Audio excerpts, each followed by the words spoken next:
Once upon a time, when Mom and Dad were children and used to go sledding and jumping rope, all fairy tales were full of kindness, and lanterns were magical. We live in a magical land. Let's see it together, it's grand. Let's start an adventure today. Our lantern will show us the way. Magic Lantern.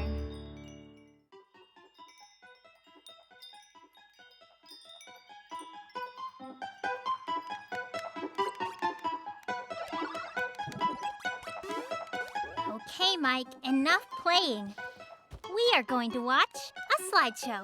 But Kate, hold on, I'm almost done. No, you are done. I'm taking your controller. Then I'm just gonna grow up and be bigger than you. I'll buy myself 100,000 controllers and won't give you any of them. So now you're a meanie? Yeah? That's what you want? Yeah! In that case, fine. Then we'll watch a slideshow about exactly what happens to those who decide to behave like meanies. Switching on the Magic Lantern. Treasure Island, based on a book by Robert Louis Stevenson. One day, Jim and his really good friend Billy were fishing. Just then, they saw a bottle in the water sealed with sealing wax. Kate, what is sealing wax? Well, it's something like modeling clay.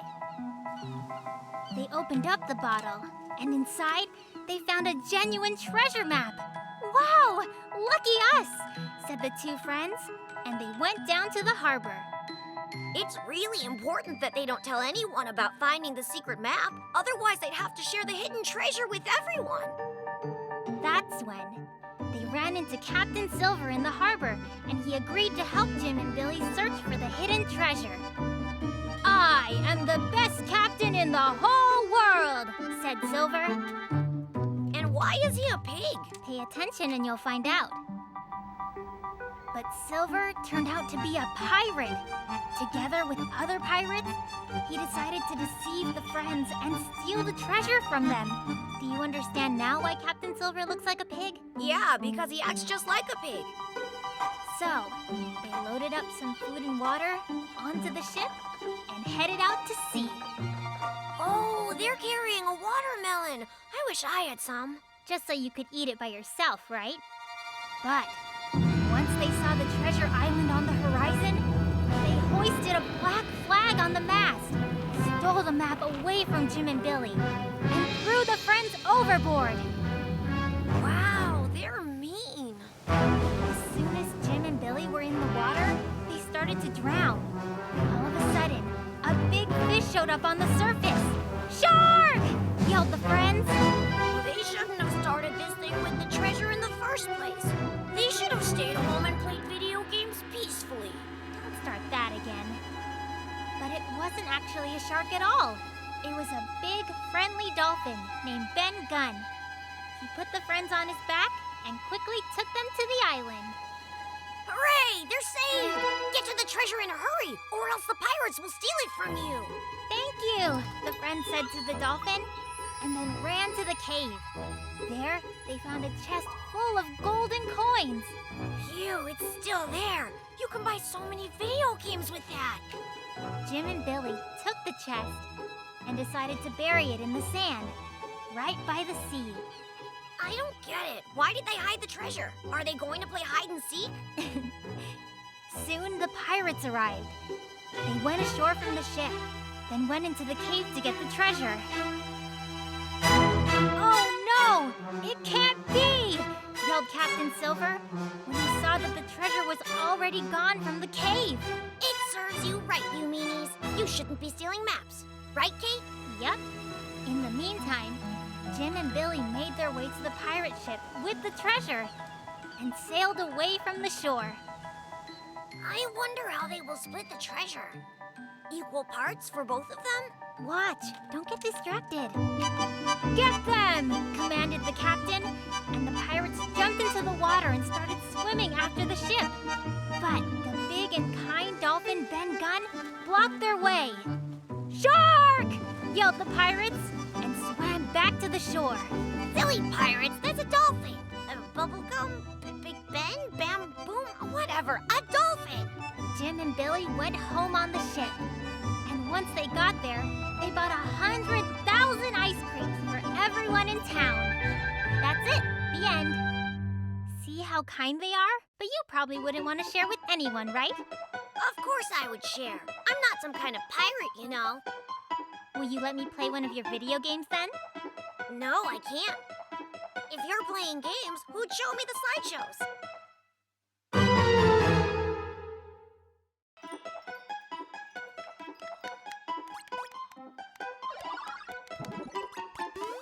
Mike, turn off the video game right now. We're going to watch a slideshow.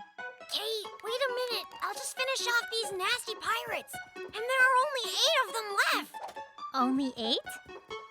You are so brave here, but what if you met real pirates, huh? What would you do? I could beat them even if I only had one hand.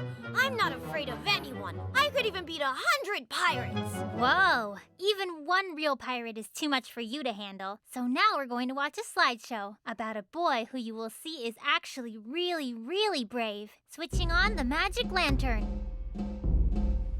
The Little Captain, based on a book by Jules Verne.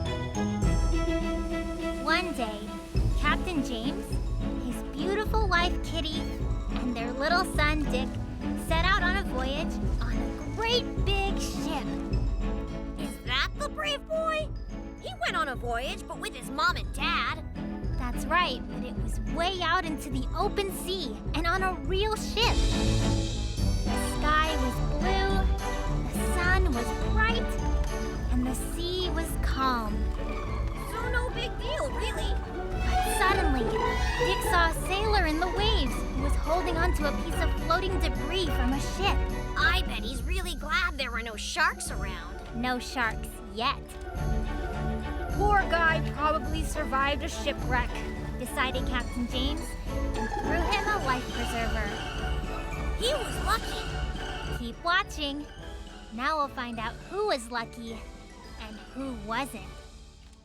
The rescued sailor's name was Nigel. He was a cunning and greedy pirate. He decided to take over James's beautiful ship. Oh no! It's too bad there really weren't any sharks. But how to do it? Nigel cooked up a sour soup that made Captain James's stomach upset, and he got a high fever. Who would be the captain now? You see, I'm never again gonna eat soup. Of course, it was Dick who came to the rescue. He fearlessly took over the helm and bravely sailed the ship. I could have done that too. Probably. Yeah, probably. But Nigel broke the compass and secretly turned the ship towards a pirate island. Whoa, what a meanie. That's right. They shouldn't have rescued him that day. Land ho! Land ho! Little Captain Dick was happily shouting. They thought they would finally find a doctor to help Captain James.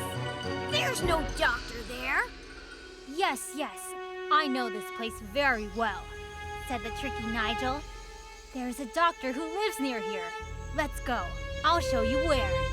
No, go back! Don't listen to him! He's lying to you! But Nigel brought sick Captain James, his beautiful wife Kitty, and little Dick into the jungle, where a band of pirates were hiding. I knew it! Tie them up, commanded Nigel. Now we have a new ship. We're doomed, cried Kitty. Well, things do look bad. But the resourceful and clever Dick untied the ropes and ran away. The pirates ran after him. I could have done that too. I run really fast. Dick climbed a coconut tree. Come down here! Yelled the pirates. Oh no, I would have done that too. Only I'm not allowed to climb trees yet. You are some rescuer, aren't you? Bam! A huge coconut knocked a pirate to the ground. Bam! Bam! The second pirate also got knocked down by a coconut. Bam! Bam! Bam! The third coconut knocked over the greedy Nigel. It serves him right.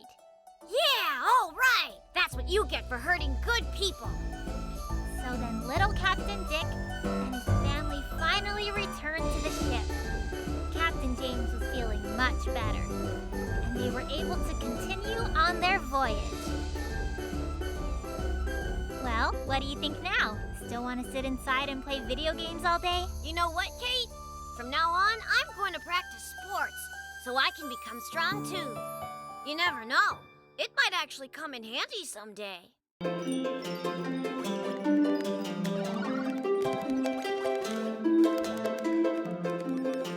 Okay, Mike, turn off the video game. It's time for us to watch a slideshow now. One more minute, Kate. I'm almost done. This slideshow is about kings. Let's play a game. I'll be the king. And since I'm the king, I can do whatever I want to. And no one is allowed to bother me. Keep dreaming, Your Majesty. Your people want to watch a slideshow. Switching on the magic lantern. The Little Prince and the Little Pauper. Based on a book by Mark Twain. One fine day, a little prince was born in the grand royal palace. His parents decided that they would name him Edward. Lucky him. Now he can give orders to everyone else. On that same fine day, a little pauper by the name of Tom was born in a poor area just outside the city. He wasn't as lucky. Everyone was very happy about Edward. They shouted, "Hooray!" threw their hats in the air, and danced for days. See? The people are really happy now. They're happy because the prince is still little and he can't order anybody around yet. But as for Tom, no one was happy about him. His mother and father already had 10 other children, and they had to feed them all and dress them too. You mean that they can't get dressed by themselves? In our kindergarten, we learned how to do that from the start. Tom's life wasn't a happy one. In fact, he was only happy when he was reading books about little princes. Sounds like a bad country. I would never live there. Mike, the country is only as good as its king. One day, Tom went to see the palace. He wanted to see where Prince Edward lived. Prince Edward saw Tom, and so he invited him inside to play. Cool, all they need now is a TV set. The prince treated Tom to some ice cream, and Tom taught the prince how to use a slingshot and how to stand on his head. And they get to eat ice cream all day long. The boys decided to switch clothes, since they looked alike. Now, Tom looked exactly like a prince, and Edward looked like a pauper. Whoa, which one is which now? At that moment, the servants rushed in, saw the pauper, and kicked him out of the palace. Hold on, you're kicking out the wrong person. "I am not the prince," yelled poor Tom, but no one would listen to him. "He's got brain damage," the servants whispered. And what does brain damage mean? Did he get a boo-boo on his brain? Well, in a way. "I am the prince," yelled Edward. No one listened to him either. "He's crazy," laughed the people passing by. He is not crazy and he doesn't have brain damage. He's the real prince. Tom had to learn to behave like a prince. He had to use a napkin to wipe his mouth and to wash his ears. Really? The prince has to wash his ears too? That is so wrong. And Prince Edward was caught by robbers. And he decided to teach them how to act properly. He taught them how to use a napkin to wipe their mouths and wash their ears. Seems like being a king isn't as fun as I thought. I guess someone here started using their head. Finally, Edward was very lucky to be able to get back into the palace. Tom was very happy to see him. "Here is your prince," he yelled. I know why. He just got tired of washing his ears. Edward changed and became a prince again. And then he became a king, and a very kind one, because he knew how hard it was for the poor people to live in his country. Yeah, it's hard to become a kind king. And it's easy to be an evil king. Tom moved into a small house in the royal garden. Little children would come there to eat ice cream and to listen to all the wonderful stories about princes.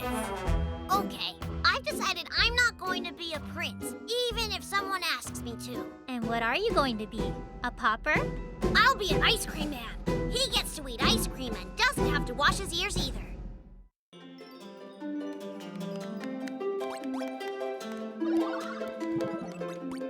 Okay, Mike, stop playing.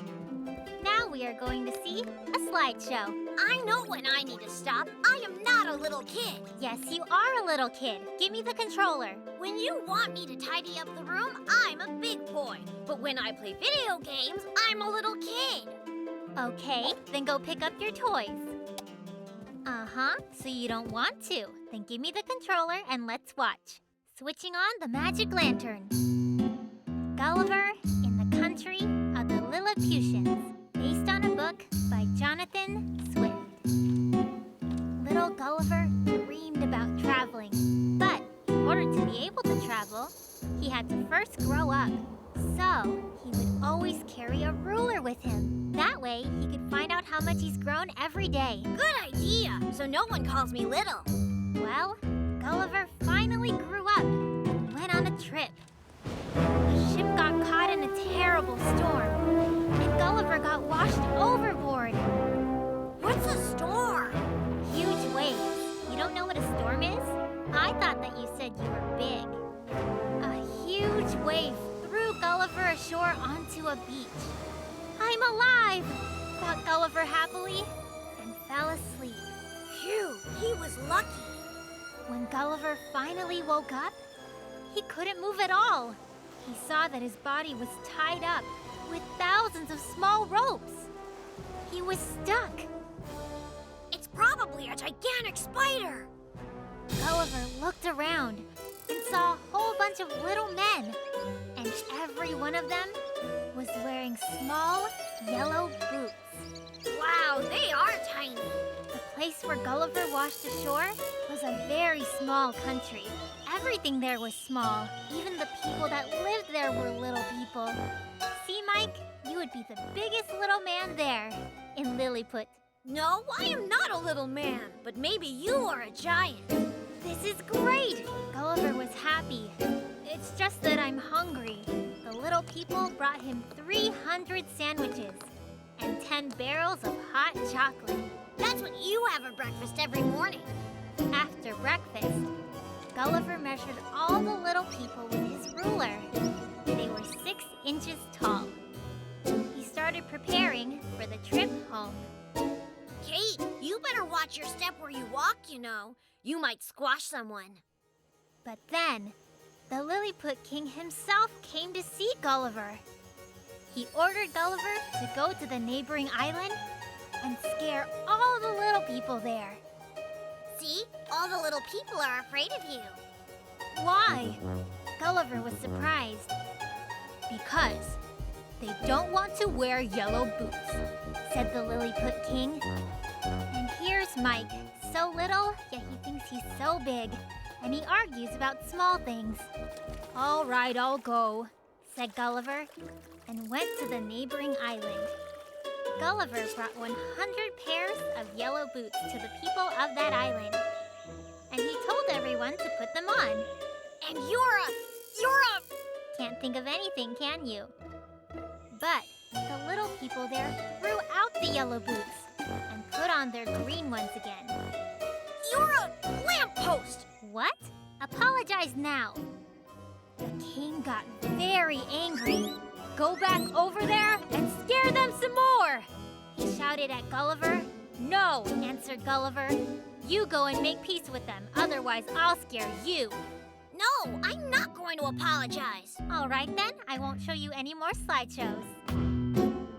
The little people then decided to make up with each other. As a sign of friendship, they exchanged their boots. Now, they all wore one green boot and one yellow boot. You are worse than those little people. And Gulliver found a big boat and sailed home. Once he got home, told everyone about the little people, but no one there believed him. It's impossible, said everyone, that they would wear one green boot and one yellow boot. Okay, Kate, I'm sorry. Yeah, I'm sorry too. Now I can see that you're not that little. You've actually grown up. Yeah! You want to see how tall I am? Where's my ruler? Oh no, I was wrong.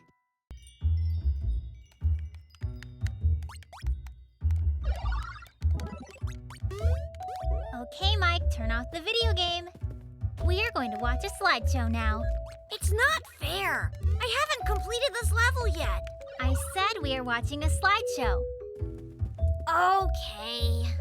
I hope it's like a computer game, you know, with monsters and knights and cool stuff like that. Well, let's see. Oh, this is a story just like that, with knights and monsters, just the way you want it. Switching on the magic lantern. Don Quixote, based on the book by Miguel Cervantes. Little Don Quixote liked reading books about knights more than anything in this world. So much that sometimes he forgot to eat or even to sleep. Oh, just like me. Only I like playing games with knights, not reading books about them. One day, Don Quixote decided, now I'm going to become a knight and I will fight evil giants. So he became a knight? But he doesn't have any skills. He made himself a wooden spear, a cardboard sword, and he put a brass pot on his head. He looked just like a real knight. But his armor is weak. Who would want to play with a knight like that?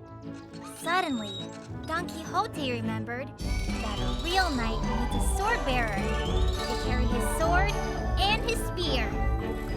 Well, go ahead. Pick a sword bearer. You better pick someone with magic powers from level 3. Just then, his friend, Sancho Panza, who was a baker, was passing by. Will you come with me to fight giants? Asked Don Quixote. No, he's a baker. He wouldn't know anything about fighting giants. Sancho Panza didn't want to fight giants. He had just baked a lot of tasty rolls. But Don Quixote convinced him. Well, that's it then. The mission will fail. Soon they noticed something huge in the distance. Hooray! It's the giant!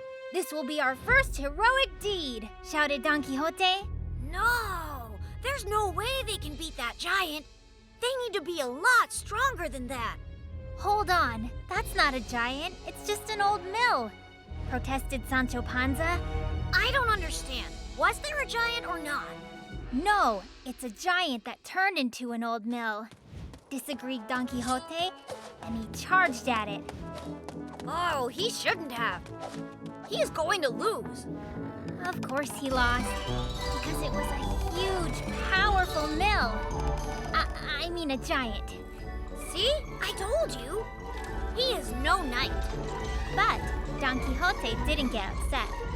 I will win next time, he said, feeling the bump on his head. He will be defeated again. This is a strange game. I mean, story. Next, Don Quixote fought with an army of bewitched giants. Of course, Sancho Panza thought it was just a large herd of woolly sheep. No, they've got it all wrong. The knight and the giants don't know what they're doing. That's not how video games work. Another time, there was this tricky giant that turned into a wild lion. Don Quixote wasn't scared at all, but the lion was scared, so it didn't show up for the fight. But of course. Well done, Don Quixote. He's not afraid of anyone. Don Quixote decided to fight all the giants in the world. But Sancho Panza missed his bread so much that he convinced Don Quixote they should return home. Oh, that's too bad. I thought he would defeat someone in the end. Back home, Sancho immediately hid all the books about knights, just in case. Well, I understand why. Because he doesn't want Don Quixote to fight giants anymore. He's a pretty smart guy, if you ask me. And Don Quixote wrote down all of his adventures. And they came out better than the ones he read about in all of his favorite books. Everyone forgot about those books, but we all still remember Don Quixote. Well, it's a cool story. I get it. Don Quixote didn't have the skills, but he was super brave. You know, Mike, you should try writing some stories like this too. You really know how to express yourself. That's a good idea.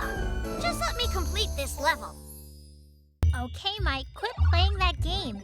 We are going to watch a slideshow about love. What? A show about love? Phew, yuck. No one cares what you think about it. It's because you had a crush on Tommy since 5th grade, sitting in a tree. K-I-S-S-I-N-G. You're the one who has a crush on a girl. Why else would you keep pulling on Mary Collins' ponytail? I know all about it. Mom told me everything. Switching on the magic lantern. A ship with scarlet sails. Based on a book by Alexander Grin. Aisel's father made toy ships for a living, and his daughter Aisel would sell the toy ships in the city. Aisel is her name? What kind of a name is that? On her way to the city, Aisel would stop and stare at the sea and dream. She dreamt of someday meeting a handsome prince. Too bad. There aren't enough princes for everyone. One day, her father made a small ship with beautiful billowing scarlet sails. My prince will come sailing into port on a ship like this, decided Aisel. That ship looks like my remote-controlled boat. Everyone in town made fun of her dreams. Look at the princess, they said, and pointed their fingers at her. They laughed at poor Aisel. Well, what do you know? A town that is full of smarty pants just like you. In those days, far, far away, in a magical kingdom, there lived a real prince named Gray. So, real princes do exist. Gray always dreamed of becoming a captain who would sail around the world and find his true love. Ah, that's so romantic. When Gray finished school, he gathered his crew, packed his belongings, and sailed away on his ship. Well, it's not like he's trying to find Aisel. All of a sudden, a terrible storm broke out. Gray had to reach shore immediately. What for? Aisel isn't there anyway. He walked ashore, and there he saw Aisel. She was standing near the water, quietly dreaming of her prince, while the wind was blowing through her golden hair. Wait a minute. What if he doesn't like her? Maybe he would rather meet somebody taller. Aisel was so beautiful that Gray instantly fell in love. Whatever. I get it. You're just jealous because Mary Collins doesn't even want to play with you, does she? Gray went to town to find out more about this beautiful girl. He was told that she's the carpenter's daughter, who spends her time dreaming of silly things, like scarlet sails. If you want a girl to love you, you shouldn't pull on her ponytail. You should make her dreams come true instead. Gray realized he had found his soulmate. He went to the store and bought 300 rolls of scarlet silk. I know. He wants to sew sails to put on his ship. Aisel decided to go home. No one else was going to buy a toy ship today, and the prince never came. What if princes don't exist? Thought Aisel. That's nonsense. Princes do exist, right, Kate? The next day, she stared at the sea again, for no reason in particular. This became her habit. Kate, why are you sobbing like that? Don't cry. And suddenly, Aisel saw the ship with the scarlet sails. Aboard the ship was Gray, who waved at her. Aisel approached him. Oh my! All the townspeople exclaimed. She was right after all! Mike, is something the matter? Are you crying too? Me? No way! I don't cry. I'm not a girl, you know. Aisel and Gray climbed aboard the ship with scarlet sails and and sailed away to the magical kingdom. And Aesel's father sent them brand new toy ships each and every week as gifts for his grandchildren. Hey, Kate, do you think Mom will let me give my remote-controlled ship away as a present to someone? But who would you give the ship to anyway? To Mary? Well, if it really is for her, I guess we can convince Mom.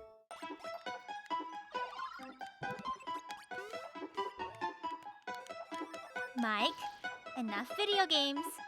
We're going to watch a slideshow. Again? But I want to keep playing some more.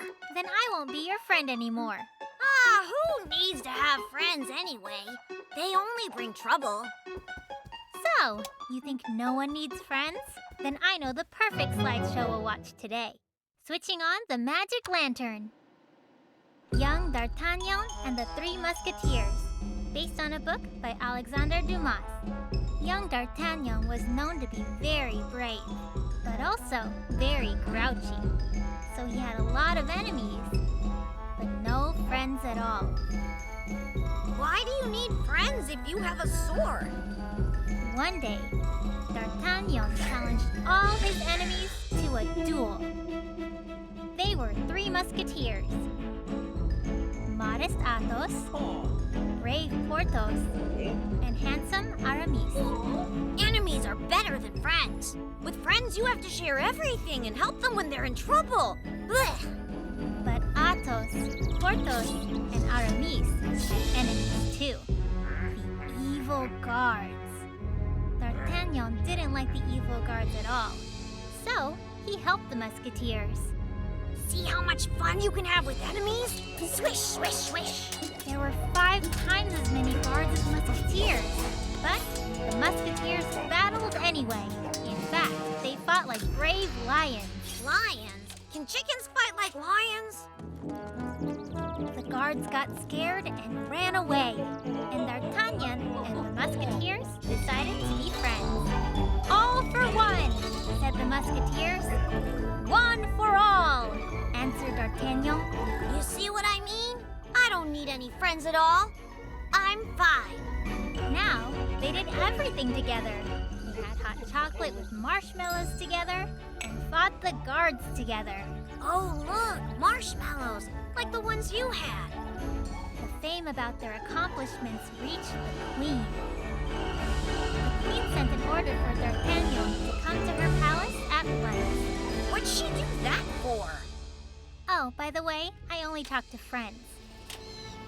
The Queen really needed some help. The evil guards had managed to steal her favorite parrot, Buckingham. They're so mean, just like some people here. Right, Kate? D'Artagnan went to look for the parrot immediately. Athos, Porthos, and Aramis came along because they did everything together. Okay, if you don't want to talk, then don't. The guards were waiting in an ambush. Surrender! They yelled, leaping from their hiding places. It's not fair! Musketeers never surrender! They replied as they drew their swords and prepared to fight. D'Artagnan rode on ahead by himself. I'm sure the guards won't have fed the parrot. He must be hungry. He worried. Okay, I agree. He needed his friends, but only that one time. D'Artagnan finally found the guards who had stolen the parrot Buckingham. But there were too many of them. Looks like D'Artagnan won't be able to fight them alone. Where are those friends of his now? Never around when you need them. That figures. But D'Artagnan's friends arrived just in time. Together, they can beat all the guards in the world. Hooray! Good job, friends. Buckingham, the little parrot, was saved. He was scared and hungry. D'Artagnan fed him right away. Okay, you're right. We do need friends. Come on, tell me that you're still talking to me. Okay, but only for the sake of our friendship. D'Artagnan took the parrot to the Queen right away. She was very happy to see him. And as a reward, she gave the friends a whole box of the best marshmallows in the world. How about we do it like D'Artagnan? 2 for 1. And 1 for too. And D'Artagnan and the Three Musketeers continued to drink hot chocolate with marshmallows for years to come. Even 10 years later. And 20.